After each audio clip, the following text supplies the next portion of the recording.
किसी ने क्या खूब कहा है, दूसरों के दुख में आनंद लेना बंद कीजिए, क्योंकि जिसको जिस चीज में आनंद आता है भगवान उसको बदले में वही देता है। हेलो फ्रेंड्स, मैं रंजना आप लोगों का स्वागत करती हूँ आपके ही चैनल गुलाबी कॉर्नर में। एक भक्त जो भगवान की बहुत भक्ति करता था, दिन रात भक्ति करता था, पूजा पाठ करता था, नेक काम करता था, लेकिन उसकी जिंदगी में जो है ना दुनिया भर की समस्याएं थी।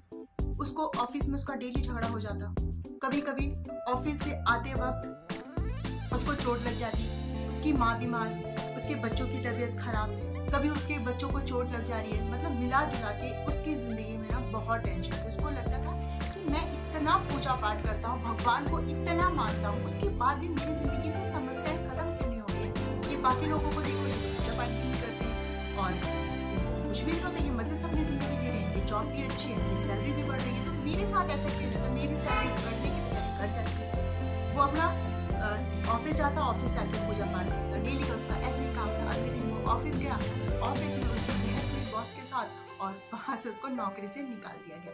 अब वो बहुत परेशान, अपना सोचता विचारता हुआ वो अपने घर आया और उसने अपने जैसे वो रोज प्रतिदिन पूजा पाठ करता था, वो भगवान के सामने बैठ के पूजा पाठ कर रहा, कह रहा है, बोलता, हे भगवान, आज तो आपको मेरे सपने में आकर मेरे सभी प्रश्नों के उत्तर देने पड़ेंगे।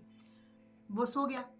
सोने के बाद ठीक वैसा हुआ जैसे उसने भगवान से मांगा था। भगवान उसके सपने में आए। भगवान उसके सपने में आए तो इसकी इतनी लंबी चौड़ी लिस्ट थी ना शिकायतों की। भगवान मेरे साथ ऐसा क्यों करते हो, मैं तो पूजा पाठ करता हूँ, आपको मानता हूँ, उसके बाद मैं तो किसी का बुरा नहीं करता हूँ, फिर भी मेरे साथ ये सारी समस्याएं क्यों हैं। भगवान ने उसको समझाया, ठीक है, ये प्रकृति का नियम है, उतार चढ़ाव आता है जिंदगी में, लेकिन वो भक्त तो मानने को तैयार ही नहीं था। भगवान ने कहा, ठीक है, तो आपके पास जितनी भी समस्याएं, उन सारी समस्याओं को आप एक पर्चे पे लिख के उसकी एक पोटली बना दीजिए और पोटली को वो बरगद का जो पेड़ है वहां पर जाकर आप उसको टांग कर आ जाइए। लेकिन उस बरगद के पेड़ पे मेरे और भी भक्तों ने पोटलियां जो है टांग रखी हैं, बदले में आपको एक पोटली वहां से वापस लेकर आनी है। भक्त ने कहा, ठीक है। उसने फटाफट अपनी समस्या लिखी और पोटली में बंद किया और वो चल दिया बरगद के पेड़ के पास। वहां जाकर उसने पोटली वहां पर बांधा। अब उसके मन में आया कि मैं कौन सी पोटली लूं। उसने एक सबसे छोटी पोटली को हाथ लगाया। उसको लगा कहीं ऐसा ना हो उसमें किसी ने बहुत बड़ी बीमारी हो, गोली रखी हो, पता चले मुझे को बीमारी लग जाए। वो डर गया। उसने उस पोटली को फिर उसने और दूसरी छोटी पोटली उठाई। उसको लगा कहीं ऐसा ना हो इसमें किसी के माता पिता के देहांत के बारे में लिखा और मेरे माता पिता के ऊपर आ जाए। वो फिर घबरा गया।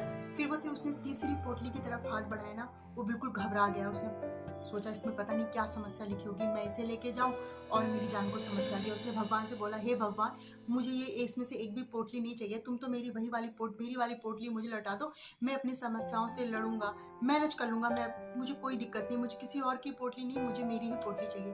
तो भगवान ने कहा, ठीक है, आपको देर से समझ में आया लेकिन समझ में आया। जीवन में समस्याएं आएंगी, उतार चढ़ाव आएगा, उसका सामना हमें खुद करना है, दूसरों के भरोसे नहीं। तो जिंदगी है, उतार और चढ़ाव आते रहते हैं, उसका सामना हमें करना पड़ेगा। तो हमेशा की तरह कर दिखाइए कुछ ऐसा, लोग बनना चाहें आपके जैसा, अपने हौसलों को बुलंद रखिए और कामयाबी आपके कदम जरूर छूए। इसी के साथ मिलते हैं नेक्स्ट वीडियो में। Bye friends.